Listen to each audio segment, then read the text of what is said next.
South ఇండియాలోనే biggest sorry store మన Varahi silks మన విజయవాడ ఎంజీ రోడ్ లో డిసెంబర్ 4వ తారీఖున ఘన ప్రారంభం. ఈడియట్. ఓకే. నాకు ఇదే ప్లేస్లో ఇదే ఫ్లోర్లో అప్పుడు ఈ లిఫ్ట్ ఉండేది కాదు. ఇక్కడ కూర్చుని నేను పూరి జగన్నాథ్ నాకు 2 కథలు చెప్పాడు ఒకేసారి. ఈడియట్ ఒకటి, శివమణి ఒకటి, 2 కథలు చెప్పాడు. ఈడియట్ నచ్చి మహేష్ బాబు దగ్గర తీసుకెళ్ళాను. రెగ్యులర్గా అప్పుడు మహేష్ బాబు దగ్గరికి వెళ్ళేవాడిని తనతోటి సినిమా చేయటానికి. అప్పుడు తను అర్జున్ సినిమా గుణశేఖర్ది సెట్స్ వేసి ఆ టెంపుల్ సెట్ వేసి రెగ్యులర్గా వెళ్ళేవాడు అనమాట. ఒక టైంలో అదే మహేష్ బాబు తోటి ఎన్టీఆర్ తోటి దేవుడు చేసిన మనుషులు రీమేక్ చేద్దాం అప్డేట్ చేసి కొత్తగా అని కూడా తిరిగాను నేను. వాళ్ళిద్దరిని కలిపి చేద్దాం అనే దాంతో అది మెటీరియల్ చాలా. తర్వాత ఈడియట్ చేద్దాం అనుకునే టైంలో ఎన్నిసార్లు చెప్పినా మహేష్ బాబుకి ఎక్కడో కనెక్ట్ అవ్వట్లేదు డైరెక్టర్. సరే అంత శివమణి కూడా చెప్పాడు. ఇక లేట్ అయిపోతుంది చంటి గారు ఇది ఈ లోపల పునీత్ రాజ్ కుమార్ కన్నడంలో చేసుకొచ్చేస్తానని వెళ్ళి చేశాడు అనమాట. అది సూపర్ హిట్ అయిపోయింది. అది సూపర్ హిట్ అయిపోయిన తర్వాత తనకి ఇక్కడికి వచ్చి తన సొంతంగా చేసుకున్నాడు. ఎవరు ఈడియట్ వేరే ప్రొడ్యూసర్సు అదే అప్పట్లో ఇప్పుడున్న ఒక మినిస్టర్ వైజాగ్ తాలూకు అయితే ఆ ప్రొడ్యూసర్ ఆయన ఇంకొకరు కలిపి పూరి కలిపి చేసుకున్నారు. ఓకే. ఆ సినిమా ఎంఎల్ కుమార్ చౌదరి పేరు చెప్పి అప్పుడు అవును ఈడియట్ చేశారు. అది సూపర్ డూపర్ హిట్ అయిపోయింది. అవును. అక్కడి నుంచి రవితేజ వేరే రవితేజ లాగా ఉన్నాడు. పూరి కూడా వేరే పూరి వేరే పూరి అయిపోయాడు. రవితేజ 2 బాగా ఎగినాయి అనమాట. అలా మార్చేస్తారు లైఫ్నే.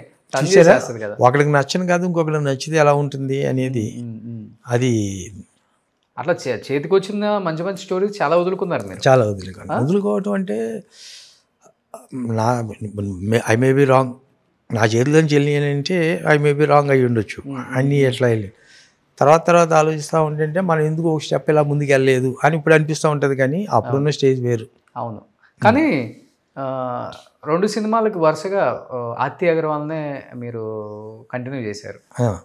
రాముడు అనే దానికి ఆ రాముడికి ఈ రాముడికి ఆర్తి అగర్వాల్కి పెద్ద ఫ్యానా మీరు? అసలు కాదు. ఆర్తి ఎన్టీఆర్ ఇందిరా సినిమాలో యాక్ట్ చేస్తుంది అప్పుడు కలిసిందావరా కాదు నువ్వు నాకు నచ్చావు సినిమాలో హీరోయిన్ ఆర్తి. అప్పుడు ఇందిరా సినిమాకి ఇప్పుడు మా సినిమాకి ఎన్టీఆర్ పక్కన ఎవరు బాగుంటారని అప్పుడు తన చార్మిని తీసుకొచ్చాను నేను. ఫస్ట్ చార్మి ఉంది కదా, చార్మిని తీసుకొచ్చాం ఎన్టీఆర్ పక్కన. ఫోటోషూట్ చేసాం, అన్నీ చేసాం.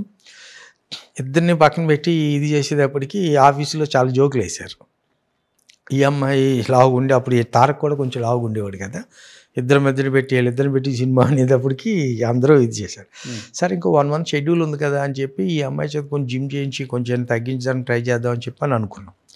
ఇట్లా ఉన్న ప్రాసెస్లో గోపాల్ ఏమన్నాడంటే ఆర్తి పెట్టాం కదా, ఆర్తిని పెట్టేద్దాం దాంట్లో చిరంజీవి గారి సినిమాలో. అప్పటికి ఇంకా ఇందిరా సినిమా కూడా ఇంకా షూటింగ్ ఇంకా స్టార్ట్ అయినట్టుంది అప్పుడు. ఓకే. లేకపోతే మాది ముందు స్టార్ట్ అయింది, తనే పెట్టేద్దాం బాగుంది కదా అమ్మాయి అని అంటే సరే అని చెప్పి అప్పుడు ఆ అమ్మాయిని పెట్టాం. ఆ అమ్మాయిని పెట్టి ఆ సినిమా చేశాక గోపాల్కి జనరల్గా సక్సెస్ అయిన కాంబినేషన్ కదా, ప్రభాస్కి ఆ అమ్మాయినే పెడదామని అప్పుడు ఆ అమ్మాయి సక్సెస్లో ఉందని పెట్టాం. కానీ ఎలా ఉంటుంది సార్, ఎందుకంటే మీరు అన్నట్లుగానే ఇప్పుడు ఫామ్లో ఉంది కదా అని పెట్టుకోవటమే అప్పుడు నడిచేది. అవును, హీరోయిన్స్. అవును, ఐరన్ లెగ్ అని పడితే పక్కన పెట్టేవాళ్ళు. అప్పుడు అది బాగుండేది. ఆ సెంటిమెంట్ ఎందుకో నాకు తెలియదు కానీ రమ్యకృష్ణ గారిని కూడా ఐరన్ లెగ్ అనేవాళ్ళు అప్పుడులో. కానీ చూస్తే స్టార్ హీరోయిన్ అయిపోయింది. ఫస్ట్లో రమ్యకృష్ణకి ఐరన్ లెగ్ అనేది అగ్ని పూల ఏదో సినిమా ఫస్ట్ సినిమా నుంచి ఆ అమ్మాయికి ఆ పేరు ఉండేది ఫస్ట్ నుంచి కూడా. కానీ చూస్తే తర్వాత మంచి ఆర్టిస్ట్ కదా, స్టార్ హీరోయిన్ అయిపోయింది. కానీ నేను అప్పుడు అడవిరాముల్లో ఒక సాంగ్ అమ్మాయి చేత ఐటమ్ సాంగ్ డ్యాన్స్ చేయించాను. అవును. తర్వాత అలా నరేష్ ఎముడికి మొగుళ్ళు అత్త క్యారెక్టర్